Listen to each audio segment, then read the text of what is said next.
सी एक कहानी को लेके चलेंगे, ठीक है? छोटी-सी कहानी रहेगी, तो आप उस कहानी के माध्यम से आप आसानी से इसको याद कर सकते हैं। चलिए फ्रेंड्स, अपन इसको स्टार्ट करते हैं। तो दोस्तों, आप जैसे कि यहाँ पर देख रहे होंगे, छोटे-छोटे जो बच्चे रहते हैं आजकल, उन सभी को 24-24 घंटे काम कराया जाता है। तो ये गलत बात है। छोटे बच्चे जो होते हैं 14 साल से कम उम्र के, बेचारा उनको 24-24 घंटे काम कराया जाता है, तो ये बिल्कुल गलत बात है।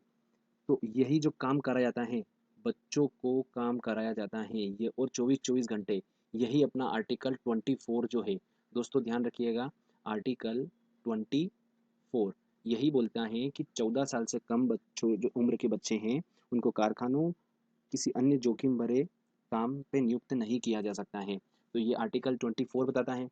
अब हुआ क्या कि ये छोटा बच्चा काम कराया जा रहा है, इससे प्रेशराइज करके इसको काम कराया जा रहा है। बेचारा बच्चा बचे तो कैसे बचे? तो ये या तो एक ही काम कर सकता है, ये जो देश में कोर्ट बनी हुई है, उस कोर्ट में जाएगा, वहाँ पे जाके और उससे न्याय माँगेगा कि भैया मुझसे काम क्यों कराया जा रहा है? सिंपल सी बात है। तो ये बच्चा जो है, ये कहाँ गया? आप देखिए इसको अब। तो दोस्तों, वो जो बच्चा है, वो देश की 1 नंबर की कोर्ट के पास गया। 1 नंबर की कोर्ट तो अपने को पता ही है कौन-सी है दोस्तों, सुप्रीम कोर्ट ही है, ठीक है? उसके पास गया और उसने बोला कि मेरे पे जो ये प्रेशराइज़ करके काम कराया जाता है, इसको बंद करा जाए। तो ठीक है भैया, सुप्रीम कोर्ट ने बोला कि ठीक है, हम बंद करा देते हैं, तो सुप्रीम कोर्ट ने उसको बंद करवा दिया। तो दोस्तों हुआ क्या? अब थोड़ा-सा लॉजिकली समझिएगा।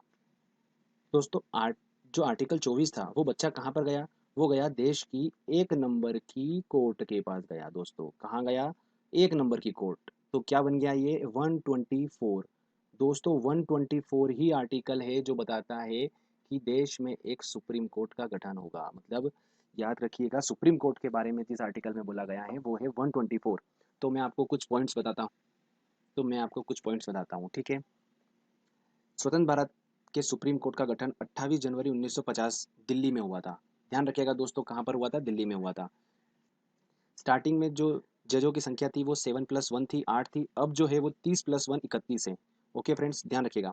अब आर्टिकल 125 जो है दोस्तों, कौन सा आर्टिकल? 125। अब ये 125 क्या बोलता है? इसी से रिलेटेड है कि जो मुख्य न्यायाधीश है, ठीक है, उसकी नियुक्ति कौन करेगा? वो करेगा। देश का सबसे बड़ा आदमी कौन है? ऑब्वियस सी बात है, राष्ट्रपति है, तो राष्ट्रपति करेगा।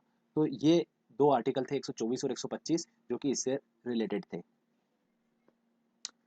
एक वेरी आईएमपी पॉइंट बताता हूँ दोस्तों, ध्यान सुनिएगा। पहली महिला न्यायाधीश जो थी, वो कौन थी? याद रखिएगा, फातिमा बीवी। ध्यान रखिएगा दोस्तों, कौन थी? फातिमा बीवी। तो ये अपने सुप्रीम कोर्ट से रिलेटेड जो आर्टिकल अपने हैं, हमने उसको डिस्कस करा। इससे रिलेटेड आर्टिकल 24 को भी डिस्कस करा, जो पूछा ही जाता है। तो ये वेरी आईएमपी आर्टिकल्स हैं जो एग्जाम में काफ़ी क्वेश्चंस निकल कर आते हैं इनसे। तो दोस्तों आज हमने इस वीडियो में इन आर्टिकल को कवर करा है। इसको आप आसानी से याद रख सकते हैं दोस्तों। काफ़ी डिफिकल्ट होता है आर्टिकल को याद रखना, अपने को ऐसी कुछ लिंक सेट करके ही आर्टिकल्स को याद अपन कर सकते हैं एग्जाम में।